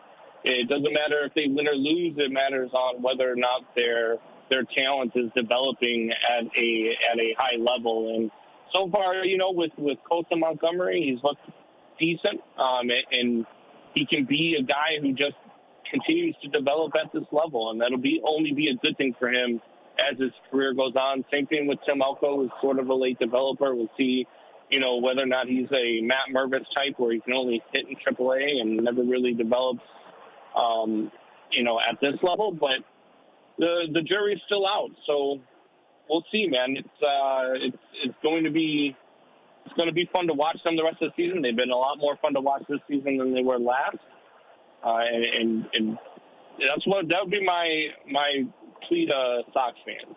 Don't worry so much about the record. Don't worry so much about wins and losses. Just watch the development. Treat it as a 162-game preseason. There you go. That's a good way to think about it. One more added thing they're going to be adding, if they didn't already mention, the 45 patch on the remainder of the White Sox jersey for the remainder of the season. Nice classy touch for that part right there. So yeah, unfortunate situation, but glad they can at least add that nice touch. That was announced by Gene Honda yesterday during the Mark Buehrle ceremony that would be going forward, the White Sox wearing Bobby on their sleeve. In the first game, though, it was basically as if Buehrle himself was pitching. That game ended in 2 hours and 8 minutes. Yeah. And unfortunately, the White Sox were on the losing end of that one as Cleveland comes away with the 4-2 victory. That was Logan Allen just steamrolled through the White Sox yesterday. That was brutal. But the second game of this doubleheader was anything but a Mark Buehrle game, unless you consider extra innings and maybe the 05 bullpen needing some help from Mark Buehrle in the World Series against the Astros. They didn't go to 16 innings. Or, how long that Astros game went. But last night they did go to 11. Mike Tauchman, the former Cub, the Palatine native, gets the infield single, and Colson Montgomery scores in order to give the White Sox the walk-off win after Mark Buehrle night. It was a night of pomp and circumstances. I got to be right up close for the statue unveiling. Mark Buehrle's entire family was there. And when I say the entire 2005 team was there, with, of course, the exception of Bobby Jenks. I'm sure he was there, looking down in spirit. But pretty much every other player was there. We're talking Jermaine Dye, Tadahito Iguchi, Shingo Takatsu, Joe Crede. Did I say Joe Crede already? He's my favorite, so I may have listed him Scotty twice. Pods was Scott there. Podsednik. Of course, A.J. Przinsky. I almost bumped into him on the 200 level. I said, oops, sorry, Mr. Przinsky. But then it was, of course... Ozzie Guillen, who spoke to the media, and I did get a chance to ask him, of course, with all the excitement going on, who does he think is going to be the next number or statue to be retired there at the ballpark for the White Sox? Warning, subtitles not included. Ozzie, who do you think could be the next White Sox from that 2005 team to be honored like Buehrle was tonight? Excuse me? Who do you think could be or should be the next 05 teammate to be honored like Buehrle was tonight? By statues? Statues or retirement ceremony? Retirement number, me. 341. It's me. By the way, I'm going to say that live for all you guys. I don't want Jerry dead to somebody retire my number. And I don't want, or I don't like, I'll be dead to they retire my number. If that day they don't retire my number, I have a surprise for you guys. My family don't want to show up. Oh, we're retiring Ozzie's number. When I'm dead, all my family say, yeah, this conversation between me and my kids. Yes, okay. My kid going to say yes. When the day happens, any of my family going to show up. Because I say, when I die, nothing happen anymore. But I want to feel that way when I got my 4 grandkids, feel whose grandpa was. Because my son know who I was. My grandkids know, they don't know who I was. I don't expect statues, but I spend my number of time, yes, because I think I do a lot of things for this organization to deserve and earn that. Thanks, all right, guys. If you got any of that you gotta love Ozzie Guillen's accent and the excitement he brings to baseball. Yeah. Modesty maybe out the window. I only say that not to be ignorant, but yes, he still has a very thick accent that is just still tough. I mean, I've been watching him for years. Still tough to watch him on those post games and the pre games. Two things from that. One. The fact that I'm still hung up on it, the fact that you bumped into A.J. Przinsky and you said, sorry, Mr. Przinsky. What am I going to say? Not like, excuse me, A.J., Mr. Przinsky. He probably looked up to you and was like, this guy. Hey, that's my father's name. Well, my first name is Michael, so I didn't want him to think that I was going to go punching him at home plate or anything, you know? Well, yeah, but you'd have to sucker punch him. Yeah. And that's coming from a Cubs fan. Yeah, right. But I mean, Ozzy's right, though. Ozzy's right. His number should be retired, and it should be hanging up there with everybody else. And I don't mind him saying it. I'm actually happy because it's refreshing when a player is honest, or a manager, or Ozzy, in whatever role he's in now. It's refreshing when they're honest because, I mean, he should be retired, and he's he's a face of the organization. He's a fan favorite. People love him. There's no reason to not do it. And I love the fact that he says, if you're going to do it when I'm dead, nobody's coming. So you might as well do it now, It's a fair point. And he had mentioned something earlier in the media scrum. Somebody else had asked him a question about his own, retirement ceremony. So he had brought it up then. So my question, I was kind of leaning towards, which player that you managed, should get this honor next. But of course, he went back into saying, it's got to be me. So he just kind of went deeper into it and regurgitated what he had said earlier on. But he earlier said that he thinks that most White Sox fans remember him more so as the manager rather than the shortstop. Which, okay, fair. I mean, I think his playing career was well received here in Chicago, and he was an all-star in his own right. But was he statue and retirement number worthy as a player? Maybe not so much. Yeah, maybe they remember him more as a manager. So we'll see. Would love to see that ceremony, and hopefully the White Sox and Jerry can make it happen, because I do think Ozzie Guillen, for what he did with that 2005 team and the years surrounding it on both ends, I think he deserves it a little bit. Career WAR of 21, only 28 career home runs I'm reading from the Baseball Pro Reference. So yeah, not a big power hitter. Maybe the numbers aren't necessarily there, but if you want to throw him in there and say, hey, it's mostly for his managerial stuff, yeah, that's fine. I'm kind of just mentally going through the Rolodex of who else could you justifiably retire after this point with the White Sox? I mean, kind of have all the big ones. You got Minoso, you got Konerko in there, Burley, Frank Thomas is already good, Carlton Fisk. I don't really know, other than maybe Guillen. Yeah, that really is who the next man up is. It has to be Guillen. I mean, unless we want to throw in Jim Tomei or Adam Dunn or. Well, I mean, Jim Tomei was there after the World. Jermaine Dye. Yeah, that's where I was going to go. Is your 2005 World Series MVP Jermaine Dye? I don't think AJ Pierzynski will get it, just because of the fact that he butted heads with a lot of folks, and he's very outspoken. And I don't know if he even really wants it, to be honest with you. I mean, I think he's doing all right with his own podcast. But do I think he deserves it for all the intangibles that he brought to that White Sox team? Absolutely. I mean, he might not be a Hall of Fame catcher, but I think in White Sox fans' eyes, I think he's well deserving of that honor. But will he just barely make it? I don't know. What do you put up there? Will it be a statue of him getting punched in the face, or will it be a statue of him running to first base after a drop third strike that was a little questionable, right? So we'll see. I mean, my big thing is I just really hope that if this is maybe it for Burley in terms of I personally hope he gets in the Hall of Fame. I think he has the numbers compared to other people that are already in there. If a popularity contest, he might not win that in terms of what upcoming names are going to be popping up. But if this was it for him in terms of being a part of in a ceremony, being enshrined in any sort of way, this was a really nice one. This was really nice, really classy. Between the actual unveiling of the statue itself, having his daughter throw out the first pitch to him, that was pretty cool, and then having his son sing the national anthem. Yeah. So again, it was really, really cool. I would hope he really just soaked it in and just enjoyed the moment. I can only imagine with something like that, all that's happening a million miles per hour. Just hopefully he took a second just to really, just again embrace all the love that Chicagoland and just the White Sox fan have for him.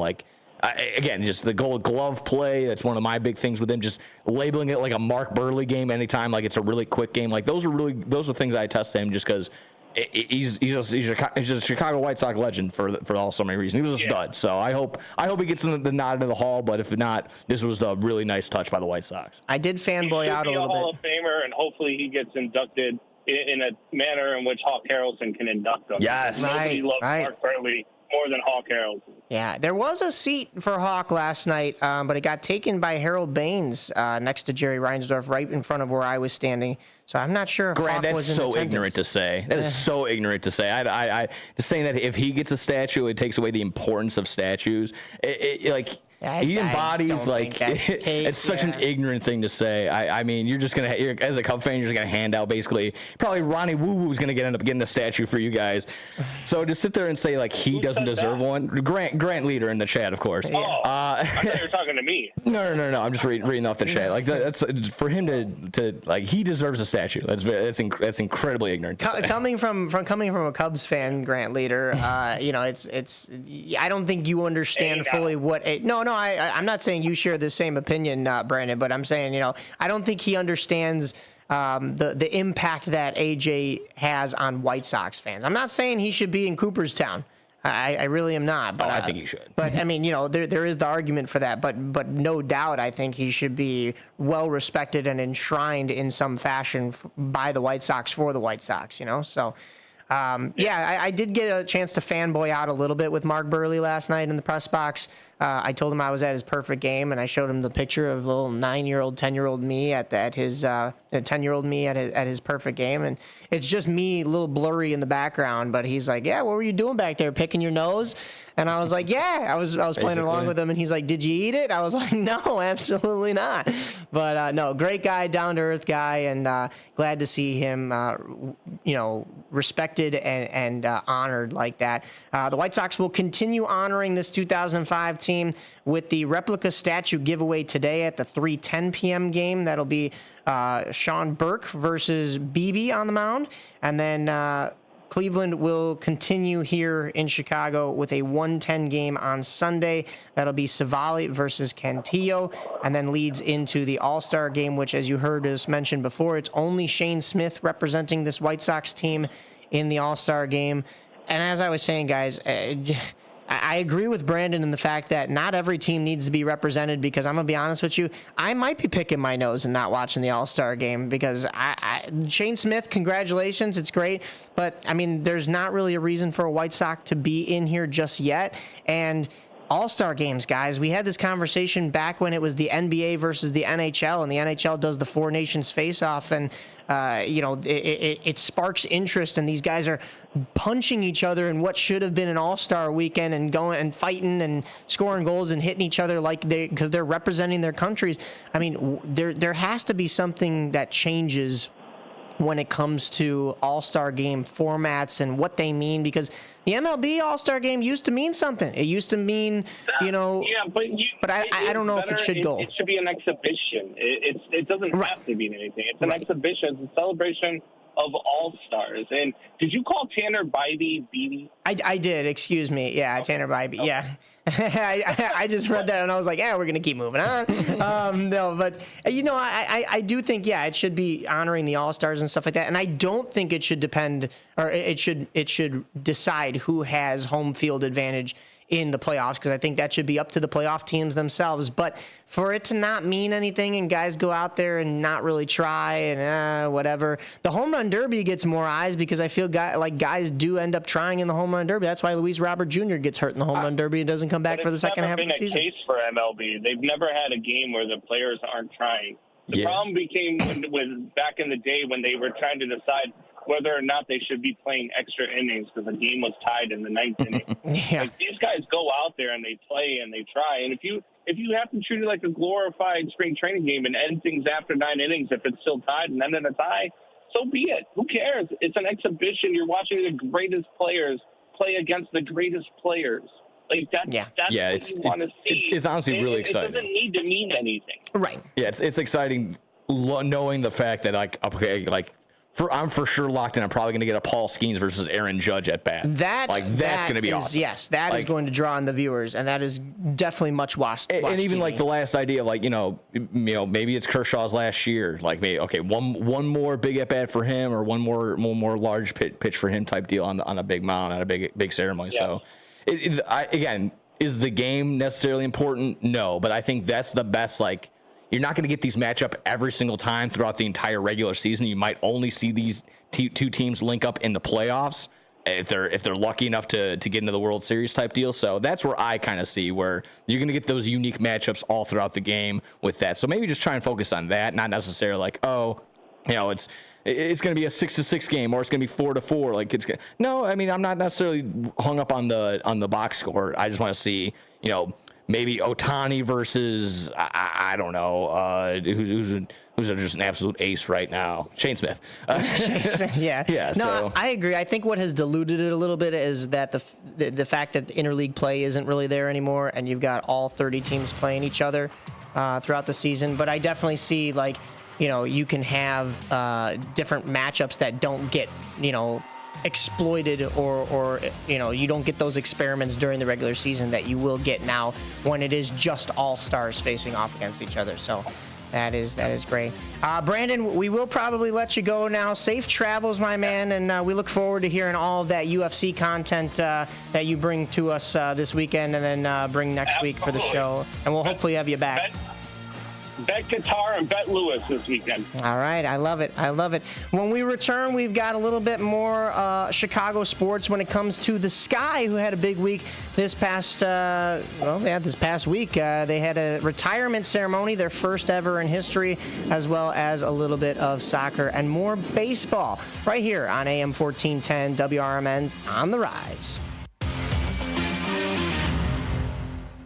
Are you suffering with anxiety, depression, PTSD, an eating disorder, or even a substance abuse problem? If it's causing problems at work or with your family, get help now at Insight Mental Health and Wellness. We can help and treat all types of depression and mental issues. We'll help you use your insurance to get away from it all to a beautiful, sunny, and tranquil vacation-like environment so you can recharge yourself. And with a Family Medical Leave Act, you could take the time off you need from work. Plus, with the Affordable Care Act, your treatment could be 100% covered. If you're suffering from any kind of anxiety, depression, PTSD, eating disorder, or even a substance abuse problem, use your insurance and get away from it all. Come to sunny California. Call Insight Mental Health and Wellness now. 800-419-0287. 800-419-0287. 800-419-0287. That's 800-419-0287. Do you own an annuity, either fixed rate, indexed, or variable? Are you paying high fees and getting low returns? If so, Annuity General would like you to have this free book to learn the pitfalls and mistakes of buying an annuity. The Annuity Do's and Don'ts for Baby Boomers contains the little-known truths about annuities, like how to help reduce your fees and increase retirement income. And it's free. That's right, free. As a bonus, we'll also throw in a free annuity rate report just for calling. We researched over 1,000 annuities and summarized rates and benefits from financially strong insurers. You get Annuity Do's and Don'ts for Baby Boomers and the Annuity Rate Report, both absolutely free, for calling Annuity General today. Hurry, supplies are limited. Call now. 800-760-1845. 800-760-1845. 800-760-1845. That's 800-760-1845. If you're struggling to pay rent or utility bills, help is available through the Kane County Homeless Prevention Program. Eligible tenants and landlords can receive assistance with up to 12 months of past due rent or utilities, future rent, and security deposits. To qualify, your household income must be at or below 80% of the area median income and meet additional criteria such as risk of eviction or recent income loss. You must currently reside in Kane County and not have received similar aid for the same time period. Apply online at zoomgrants.com by July 31st. For help applying, contact Kim Lovely at 630-444-1231 or Brittany Garcia at 630-232-5871. Se habla español. Welcome to WRMN, your trusted voice in the Fox River Valley for over 75 years. We bring you fact-based news, good faith discussions, and entertainment that brings people together. From national headlines to local stories, WRMN is your home for thoughtful dialogue and community engagement. No matter the time of day, where you're listening from, or who you are always welcome here. Thanks for making us a part of your day. This is the Talk of the Town, WRMN. You're great at protecting your personal information. You might even use things like two-factor authentication and strong passwords. But as much as you try to control how your info's protected, there are other places that also have it, and they may not be as careful. That's why LifeLock monitors hundreds of millions of data points a second for threats. If your identity's stolen, they'll fix it guaranteed, or your money back. Save 40% your first year with my name Clay as the promo code at LifeLock.com. Terms apply.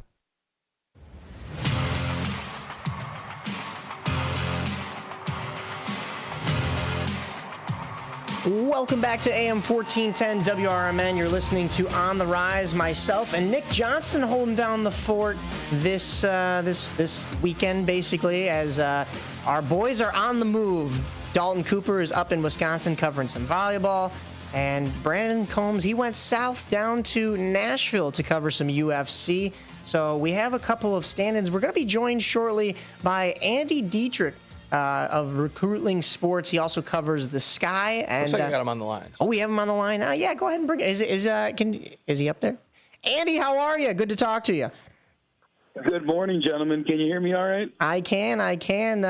We're bringing you in as a resident Sky expert. We've had one of those on the show before, but I mean, you are covering this team religiously this year, and you've gotten to see up close and personal. We're talking about a big week for the Sky, with not only Allie Quigley's retirement ceremony, it's the first one in Sky history, but also a lot of news surrounding Angel Reese, as she is now on the cover of NBA 2K26. And in the same 24 hours, she drops a new pair of shoes. So, I mean, you've been covering the Sky for a little longer than we have. Your thoughts on everything that went on this week?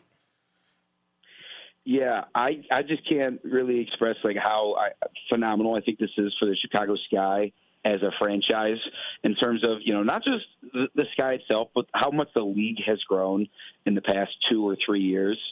So, starting with Allie Quigley, what better of a first jersey retirement for the Chicago Sky than the hometown kid from Joliet, who was kind of an underdog story, drafted in the late second round, which for people that don't watch a lot of WNBA, late second round picks usually hardly get any minutes if they ever even take the court in the WNBA. So for her to kind of have that sort of story, help lead the Sky to the 2021 championship.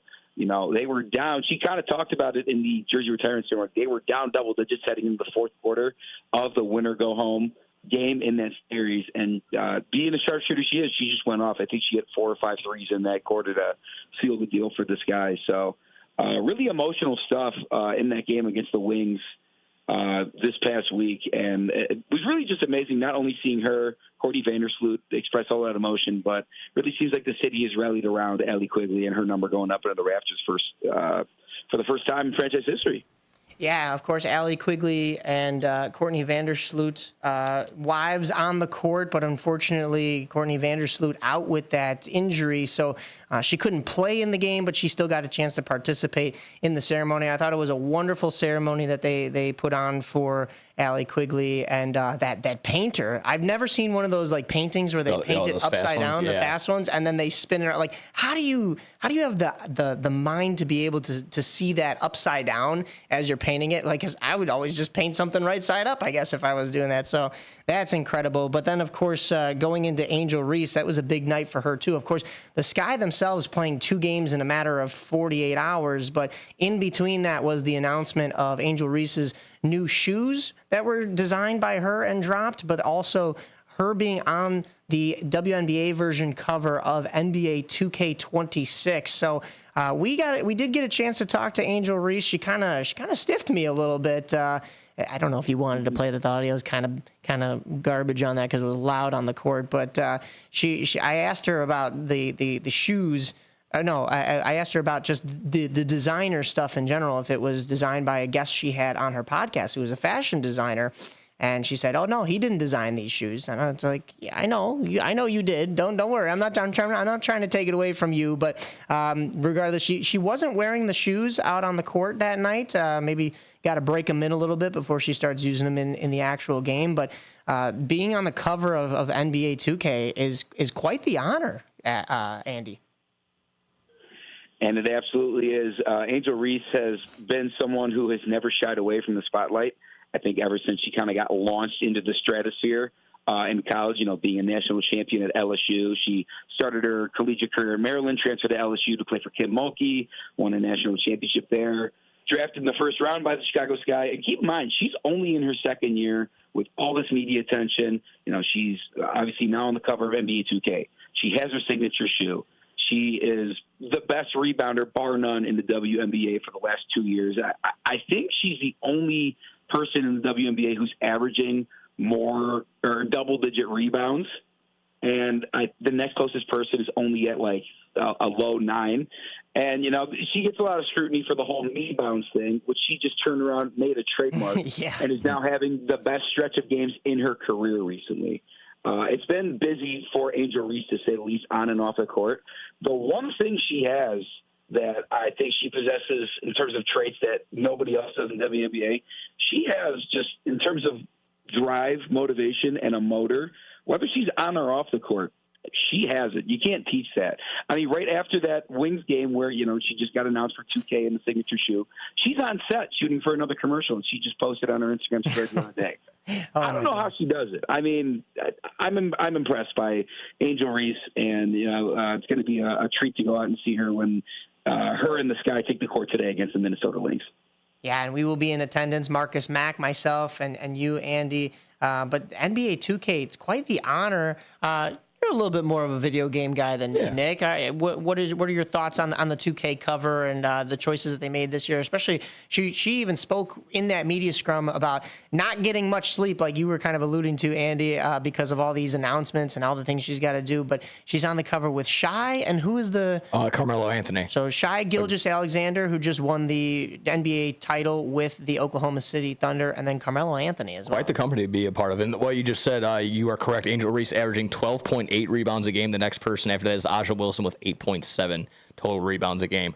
But yeah, just on the 2K side of things, I thought it was nice. I think it was really cool, just the way that they're kind of tying this all together. They're quite the interesting group. I don't know really if there's necessarily any ties between all three, SGA, Angel Reese, and Carmelo Anthony, but nevertheless, if you're just trying to hit all the a guy that creates his own shot, or just a walking bucket in Carmelo Anthony, a gal in Angel Reese who's just holding it down on the defensive side, getting rebounds left and right, and then, like I said, the brand new, I guess the proto star, the new star for the NBA and SGA. So this is a nice little group to be a part of, if in terms of just the new game itself. So pretty cool. I like it. Hopefully the 2K community rallies around it as well. Yeah, no doubt. We'll have to see when that game drops and get ourselves a cover so we can go and show it off at Sky Games, right? But no, the last week, though, another storyline for this Sky team was the absence of Camila Cardoso. Of course, she was going to play for her national team, Brazil,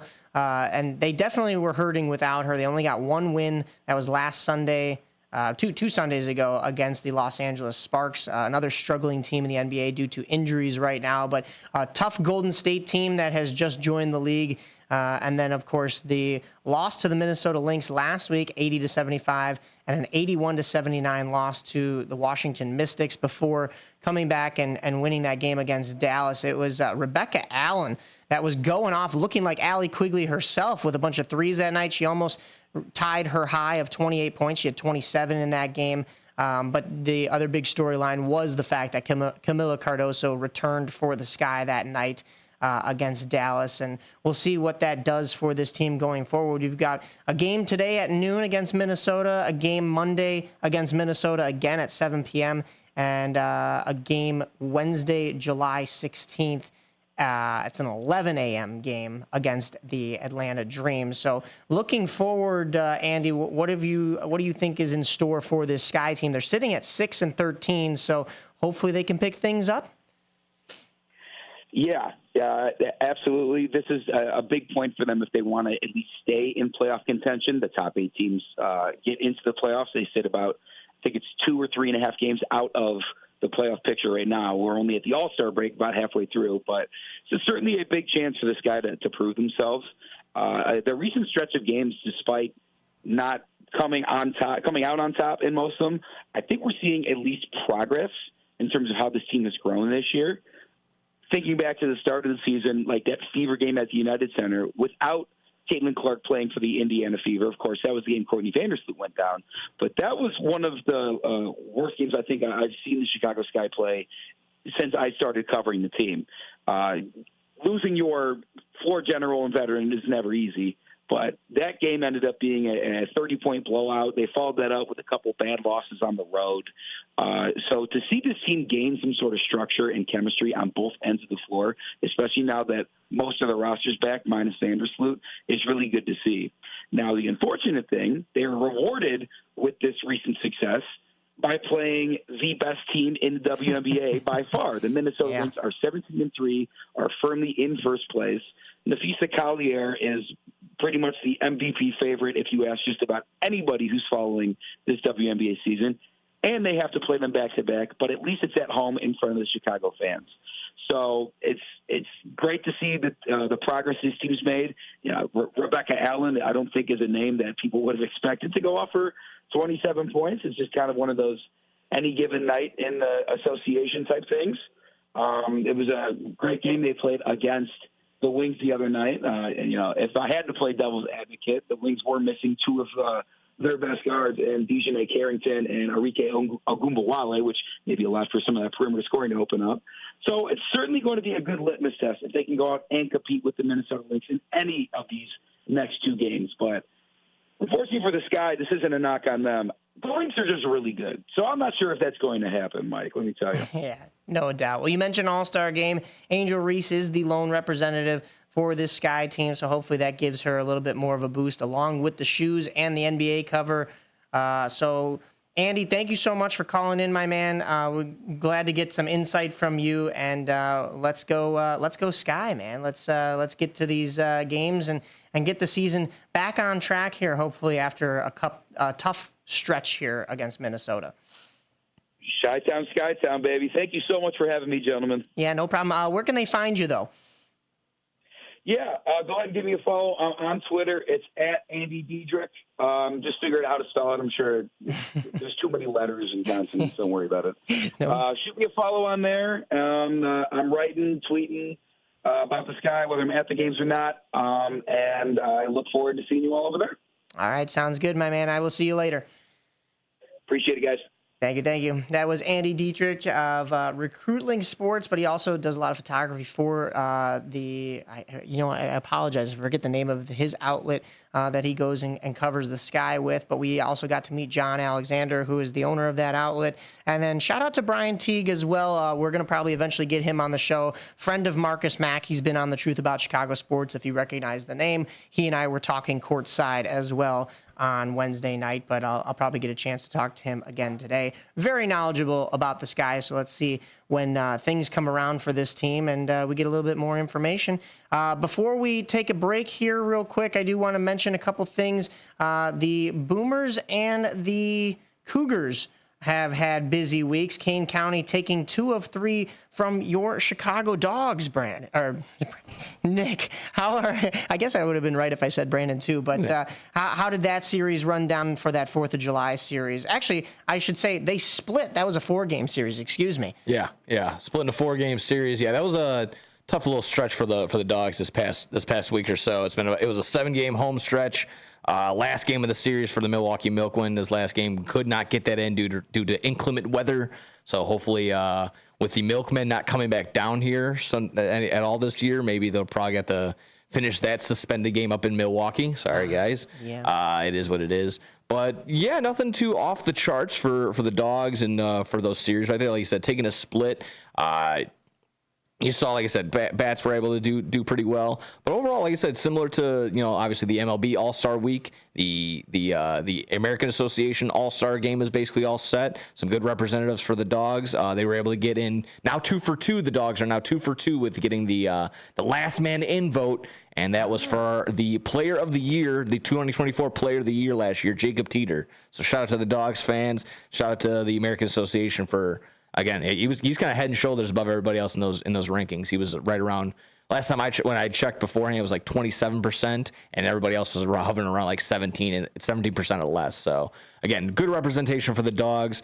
Hopefully, like I said, get a nice little break in sometime soon with that. But kind of still, like I said, hovering around the top of the East Division for that AA American Association League. Kind of, like I said, a little bit back and forth with what the Lincoln Salt Dogs do, and they were making their way out there this weekend. I think that's what their upcoming series or their current series is right now for the Dogs. So, like I said, hopefully doing well. Hopefully they can just finish off the season hot and just keep playing the same way that they're playing. A couple injuries here and there. Hopefully Brantley Bell can get back into the groove of things. But so far so good. The Cougars are kind of in that same boat. Of course, they're the defending champs, and you saw me wearing my White Sox ring on the show here earlier. We could compare it to the Cougars ring. Thank you, Claire. She's done some incredible work getting WRMN in the door over at the Cougars, and she had this replica ring on the side for us that we could show off on the show. I'd say that this is actually a little bit nicer than the 05 replica rings. I'll even say it. But this one says Ozzy on it. Of course, that's not Ozzy Guillen, so we're not playing another clip that you can't understand. That is Ozzy, the Cougars mascot. And then, of course, it's even got a nod to when they transfer over and become the Kane County Cicadas, which they did last summer. So that's pretty cool. You got all the championship rings around, and I just love the cougar clawing its way out of the front facing of this thing. It's super cool. But very detailed for a take a look at this minor thing. league, independent league ring right there. That's very it's very unique. Yeah. Oh, yeah. So the Cougars, they split with the Dogs, and then, of course, they got that is nice. Ooh. They got a chance to get a win against Lake Country, but they also lost one, and then there was a game for them suspended due to rain, so we'll probably have to make that one up. Upcoming, though, they have Bark in the Park on Tuesday night, presented by Veg ER for pets. And then a peanut-free night on Wednesday night for those that have a peanut allergy. Thursday, July 17th is a very important night as well. It's Military Appreciation Night presented by Salute, Inc. The Boomers, they're going to be on the road for a little bit as their all-star game approaches. I should mention the Cougars have the last man in as well. It's Logan Nissen. And then, of course, the Boomers have a couple of representatives for them, but they have a series this weekend against the Brockton Rocks, ROX. They take on a very similar style to the throwback White Sox jerseys that just says Rocks instead of socks along the side. But a very good week for the Boomers as they get a sweep against the Evansville Otters over that 4th of July weekend with all the fireworks and everything. And then, of course, a sweep over the Lake Erie Crushers in Lake Erie. So that was impressive. Before they came back home and started their series with Brockton last night. They do have a couple of all-stars. That would be Anthony Calarco, Andrew Sojka, and Mitch White, it looks like. So congratulations to those. Also, Jamie Bennett, their manager, and Nick Odo, friend of the show, and their batting coach will be representing the Boomers as well. Upcoming theme night giveaways. Well, you have a replica jersey giveaway tonight and Bark in the Park on Sunday. So 2 Bark in the Parks in 1 week. You can take your dog to all the baseball games. Unfortunately for the Dogs, both of their Bark at the Parks experienced some rain. So those are some wet dogs out there both times. So hopefully, like I said, we can get some better weather for that Bark at the Park. Gotcha. Well, hopefully the rain stays off for today because I'll be indoor for the Sky game, but then outdoor for the White Sox game. And then outdoor this evening for the Chicago Fire as they will take on San Diego FC. There will be a post-game concert by Danny Lux. Kickoff is at 7:30 at Soldier Field. Then the Fire go on the road Wednesday, July 16th, a 6:30 game against Atlanta United FC, and a Saturday game on the road against CF Montreal at 6:30 next Saturday. But why are we going into the future? We got to recap the past a little bit. Fire fall 2-1 to FC Cincinnati and 3-1 in the quarterfinals of the U.S. Open Cup just this past week to Minnesota United FC. So their U.S. Cup dreams are over. But Philip Zinkernagel, the lone all-star for the Chicago Fire, getting the lone goal in that game against Cincinnati. So he's still being consistent.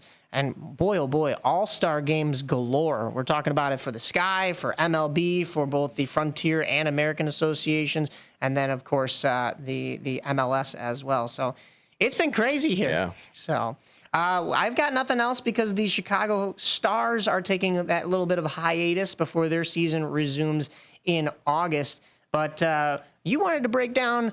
You've got another division as you did last week. Yeah, we got another division, but I mean, with a couple more minutes or so, I don't know how deep we can get on it. I also saw we got Mamma Mia, kind of like our off the rails type. However you want to tackle it with about like 4 or 5 more minutes that we got. Do you left, have a Mamma Mia? Yeah, not necessarily like an attack on anybody, or maybe like maybe I don't know what the exactly like the everyone's idea is, like what their for sure Mamma Mia is, but mine's just going to be in the wrestling realm, on the professional wrestling side of things. Today, folks, is a crazy professional wrestling day.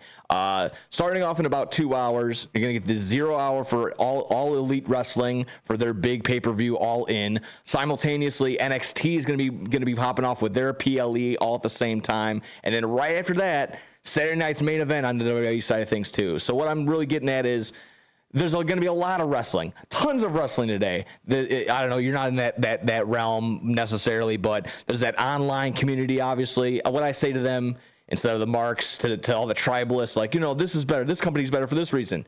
Just enjoy wrestling. There's 36 uninterrupted hours of wrestling between now, tomorrow, and today. There's also the all women's, the Evolution WWE pay-per-view that'll be dropping tomorrow as well. Just shut up and enjoy wrestling. It's as simple as that. I watch it for the plot. Yeah, I know. Rhea Ripley and Liv Morgan and Thekla and everybody else, Megan Bain. To what do you mean? Exactly right. I'm there for the plot, the storyline. Yeah, no. So my Mamma Mia is exactly that. To the people, to the fans that are like, yo, I don't want this. Just sit down, shut up, enjoy the wrestling. It's going to be amazing. No need to get your panties all in a bunch for these guys and gals in tights. It's going to be fun. Just enjoy the day. Yeah, no doubt. Oh my goodness. My Mamma Mia is a little bit more of a hypothetical. My Mamma Mia would be Mamma Mia if racing doesn't come back in some form to the Chicagoland area, because then the closest thing I think Chicago has is the Indy 500, which we here at WRMN went out and covered. We'll be covering it, of course, going on. Jeff's Train World will be so happy with us that we actually talked racing. I hope he gets a chance to listen back here, one of our longtime listeners. But whether that is NASCAR or please F1, please come to Chicago. That would be super cool. That'd be cool. But yeah, that would be a major dropping of the ball, I feel, on something that could blossom into something even bigger than it already has been these last 3 years in Chicago. That'd be kind of cool. And that's coming from a guy, I'm not even the biggest racing fan. I was a big Hot Wheels guy growing up. There you go. But that's about the extent to what it is. So yeah, that would be my mama. My other Mamma Mia is Mr. Grant Leader in our chat. He's always stirring up trouble. Love you, Grant. But he was like, I need you to call me after this show. I'm like, whoa. I got to report to the principal's office. I got to be going to Sky. So yeah. Brandon will be at UFC. Dalton is at a volleyball tournament. You'll be doing a lot of dogs this week, I'm sure. Get a little break with the I actually get a little break this week, to be honest. So I'm gonna put my feet up and enjoy the day. Yeah, there you go. And then Sky, White Sox, and are you going to any White Sox games this weekend for the reunions? I'm gonna see if I can, actually. I'll see if I can slide one in. Let's see. Okay, all right. I know everyone, their mother's gonna be going for that 4 bobblehead giveaway. Yeah, the rotation giveaway. I'll just maybe have to put up that's probably gonna be like a $150 eBay buy. We'll see how that goes. We usually get the giveaways as press in the booth yesterday. We got the like boat cap. Yeah, I saw that. That was supposed to be Thursday night's giveaway, but we didn't get the Hawaiian shirt. Oh, yeah. And I'm a little sad because it was a 2005 Hawaiian Exactly. shirt. I saw some people rocking it so during cool. the Burley ceremony. I was just sitting there like, it's kind of funny where trying to honor this man for all of his acclamations. Everyone just kind of is all dressed the same. And they're going to a Jimmy Buffett concert. Yeah. Oh my gosh. I really hope though that congratulations the statue on your statue and cheeseburger in paradise. Yeah. If Gene Honda broke out into song singing Cheeseburger in Paradise, I would have been there for it. I would pay good money to see that. But no, that was great. Hopefully the weekend continues here. And there was one other point I was going to make. If I can just quickly slide in also. Fire tonight, too. Oh, there you go, Fire. We were, Double D, or David Dykstra and Tyler Butterball Buterball were on Big Top Sports over the week. That's obviously the Derek Geyer's sports show during the week. So make sure you check out that 6 to 8. So kind of just like laying the groundwork. Eventually, again, mentioned this maybe a couple weeks back, blow the whistle, slowly making the transition here into WRMN. So hopefully going to be on the air with the boys sometime in August, sometime mid-August. August. So that's what we're shooting for. There we go. Huge thank you to of course Derek for getting them on, and go check out Big Top Sports, but also pleased to have David Dykstra and Tyler Butterball as they call him, join our group, as well as you'll be working with them as well, Nick. Yes, sir. So this sports department is growing. Thank you again for tuning in. This has been another edition of On the Rise. We had Andy Dietrich calling in. Thank you again to him. Thank you to Brandon Combs for making the effort from the road. We'll get him back next week, and also Dalton Cooper. Nick Johnston and myself here on the Rise. Stay tuned for the truth about Chicago sports with Blake Cowell, Marcus Mack, and Sophia Blackburn. AM 1410 WRMN. Get ready for Around the House every Saturday night from